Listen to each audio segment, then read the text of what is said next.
Մեր ընտանիքում մենակ աղջիկս եղել է հավատքի մեջ,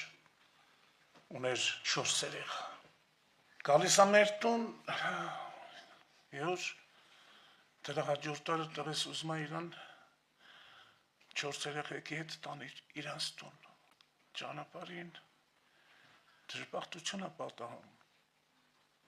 Անեցա ստացվում, որ մեկը դուրս ա գալի վստրեշնոյ 167 արագությունով, տղես չի կարացի փախցանի, բրկվում ա մենակ մեծ թորս, 10 տարեկան, տղես, աղջիկս ու 3 թորներս, վարորդները, որ երեխեքին հանում են դուրս, վերջացնելով իրանց գործը, ամեն մեկը նստում է իր մեքենան գնում է, վարորդներից մեկը նստելով իր մեքենան, ասում է ոնց որ մեկ ընձիասի իջի, գնա մի հատ ստուգի, նպատակով էթում է մի թորանս վրա է կանգնում, ստուգում է, ամենտեղ ստուգում է, պուլս չկա, սիրտը չի աշխատում, վիզն է բռնում, ասում է մի զորեղ ուժ ընձիասում է, հանգարց չթողեց, երկար ժամանակ պահում է, պուլսը չկա, ու մի անգամից պուլսը խփում է, Են մեծին տարել են հիվանդանոց, ասում է հիմա ես գոռում եմ, ժողովուրդ տարեք, այս երեխեն կենդանի է,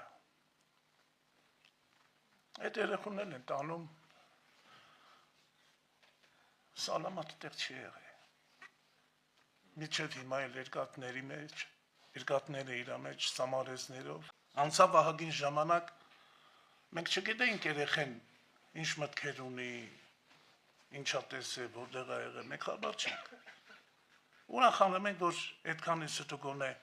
երկուսը մնացին, մեծին կարամ ասեմ, որ այդքան էլ վնաս չեր եղել, մի անգամ իրան հարցրեցինք, բա ու ինք ամեն ինչ հիշում էր, մեծը, 10 տարեկան երեխա, իրան հարց տվեցինք, ասինք, բա ձեր վերջի են վարկյանը, դեպքը անես տեղ ա եղել, որ մենք պատկերացնում ենք այդ ճանապարհը, շատ հնարավոր է տղես տեսել է, որ ավտոն գալիս է, կայնելը փախնելու տեղ չունի, ասենք սուրիկ, իսկ ձեր վերջի խոսքը կամ վերջի ինչ եք արել, ոնց եք ձեզ պահել, ասեց, մաման ասեց, Հիսուս ենք կանչում ու գրկում ենք իրար, ասում է մեր վերջի շարժումն եղել է, որ մենք իրար ենք գրկե ու Հիսուս ենք կանչել Տեր փրկի մեզ, ահագին ժամանակ անցնում, երևի մի ամիս, թե 2 շաբաթ չեմ կարող ասեմ, մենք տունն ենք, տելևիզորով ցույց են տալիս մի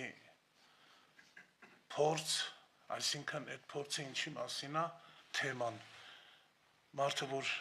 մահանում է հոգին դուրս է գալի հոգին քաշ ունի, ուզեցել են որոշել այդ քաշը, հոգու քաշը, հիվանդ մարդ մահամերձ,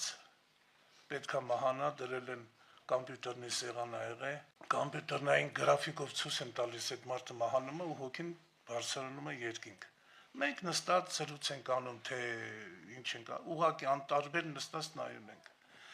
երեխեն մեր հետևը դիվանին պարկած է եղել, 7 տարեկան երեխեն գիպսի մեջ, որ ցույց են տալիս երկինքը, երեխեն ծիծաղալով ասում է, բայց ես արդեն եղել եմ ընդ, մենք բոլորս շուռ են գալի, զարմացած, սկսում ենք հարց տալ, հետաքրքրվել, ինքը ոչ մի բան չէր կարում, կոնկրետ բան ասեր, ասեց հա, ասեց, ես եղել եմ ընդ որտե, ասեց, որ ցույց տվեցին երկնքում, մենք չստիպեցինք, որ ինքը բացվի, որտեղ մենք գիտենք շարունակություն կլինի,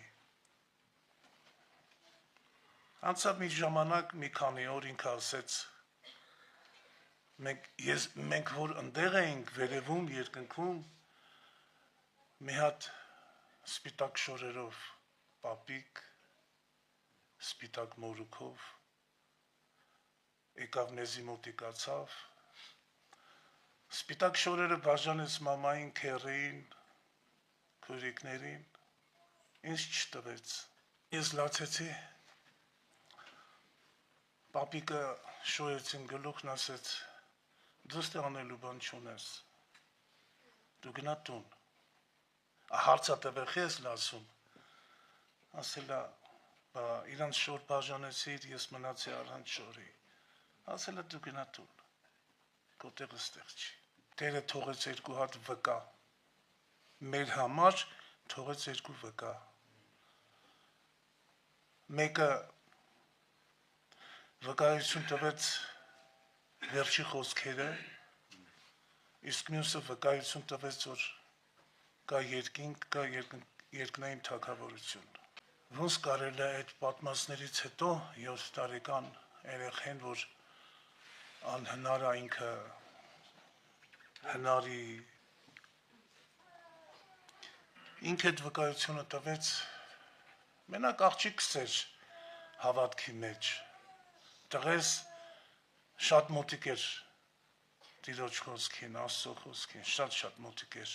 հեսա արդեն ուզում էր դառնալ եկեղեցու անդամ Համենայն դեպս դրանից հետո մենք որոշեցինք ինչ գնով էլ ուզում լինի մենք էլ հավատքի գանք ծառայենք Տիրոջը փառավորենք Տիրոջ անունը որը որ իր սուրբ արյունը թափել է մեր համար, մեր փրկության համար մենք է պարտավոր ենք փառավորվի Տիրոջ անունը